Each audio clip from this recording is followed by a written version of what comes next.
We are at a new project. So we are in Beacon Hill.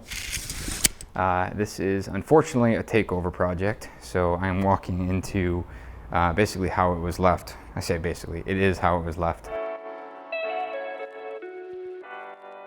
So unfortunately, this place has been framed, partially wired, partially plumbed, and the consensus is we are going to be taking it out. Starting over, there's a lot of things that are going to take a lot more time to repair or make right for us than it would be worth. So we're going to start over, and small. I think it's roughly about 800 square feet. Check out this view though. You got the Charles out there, Star Drive, pretty fantastic spot.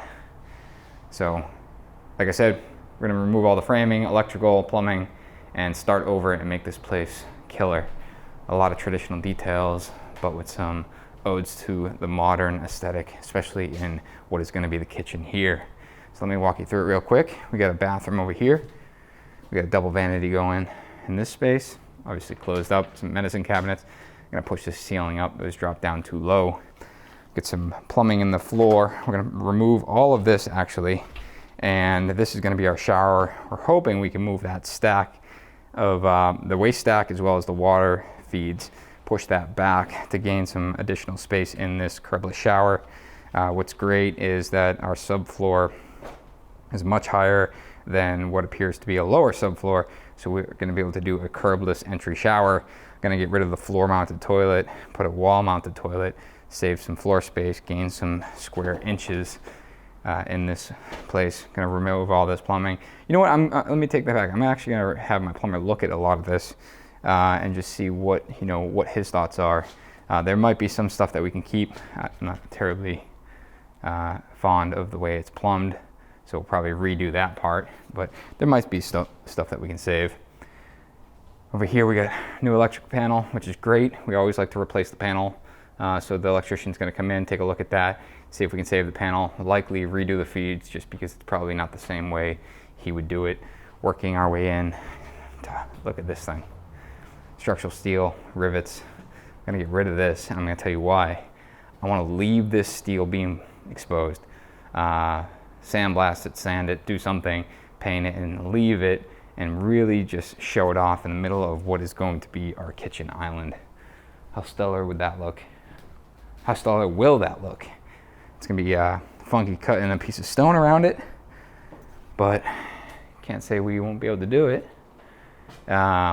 Small kitchen, so we're going to do under cabinet refrigeration, and then basically stove, and then kitchen sink is on this wall. Same thing, we get some duct work going out. Not really sure what's going on here, but it doesn't look like it's tied in very well, so I'm going to inspect that, get a kitchen exhaust, bathroom exhaust figured out, get that taken care of. This is a little office reading nook, so we're going to have a cool built-in bench over here, and then this really cool bookshelf that's going to go around the entire upper portion of this bedroom. Master bedroom over here, bed on that wall. Radiators take up a ton of space. A lot of these buildings actually won't allow you to remove them, so we got to ask the question if we can, or at very least see if we can upgrade that to something that's on the wall, because right now, I mean, number one, the pipes, love to get those under the floor, poke back up, but we're taking up 12, 14 inches right there. If we can get it on the wall, that's great square inches. Again, I keep saying inches because that's really what matters in a tight space like this. And then this living room here, we're gonna pull all the paneling off and then redo all the paneling with some new moldings. Probably use the classical collection line from Kuchen Brothers, and then build in a window bench here, and then a modern fireplace. But look at these floors. 2.5.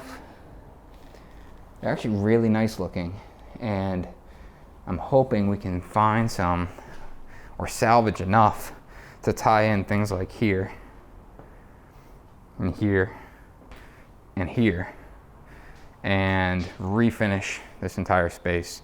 A couple ways we can do that. We can actually celebrate this old wall by doing something perpendicular, sanding it and when you walk through, kind of celebrates the fact that this was renovated. Or we pull these back. Problem is, some of these are really, really long. So pulling them back to, say, a seam, man, where's this one here? Look at, from here all the way to here is one, and then we get some short ones here. So feathering that back in is going to be a little bit more difficult. So maybe we can find something at a local reclaim yard. The other option is we can always pull out boards underneath cabinetry, which we've done, and we replace them. Not so much here because you get a bunch of short lengths, but here you pull out the long lengths, fill that in with plywood. Same thing here where the island is, pull this out, fill it in with plywood. There's always opportunities to salvage within the space. So introducing this new project, Nick Yost and his team are going to be taking this one on. Really excited to get going, and it's actually a repeat client of ours, which is always super fun. So stay tuned for this one.